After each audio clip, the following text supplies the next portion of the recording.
विश्वव्याप्त अहमदिया मुस्लिम संगठनर शांति सम्मेलन समस्त को सम्मान देले शांति आसे।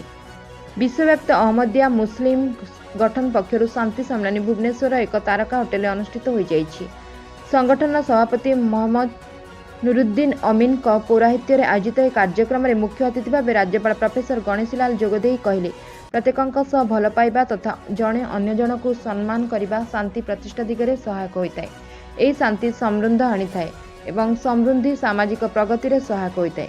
सम्मानित अतिथि भाव जोगदे सोआ विश्वविद्यालय कुलपति प्रोफेसर डॉक्टर अशोक महापात्र कहले प्रत्येक मनीष अन्य मनीष को विश्वास स्नेह भल पाइबा एवं सम्मान करने आवश्यक।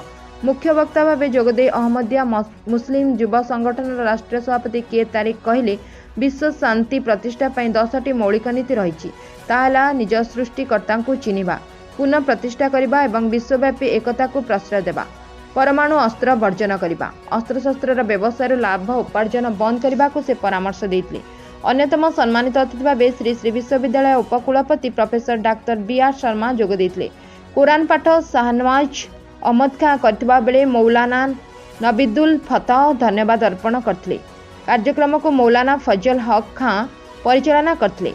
सम्मेलन में विभिन्न धर्मर शताधिक डाक्तर, समाजसेवी, प्रशासक, राजनेता, बुद्धिजीवी, आईनजीवी उपस्थित थे। कौन कहबे आज जो आपनकर जो पीस ऊपर जो कार्यक्रम होउची निश्चित आज जो आम एठारे शांति सम्मेलन जो आयोजन करिछु ता नित्यांत आवश्यक। कारण बर्तमान आपण माने जानिछंती विश्व रे जो अशांति अराजकता देखा जाइछि, निश्चित कहीं ना कहीं छिड़ा होई विश्व शांति एवं भाईचारा प्रतिष्ठा करिया पई जो प्रयास करिबा दरकार।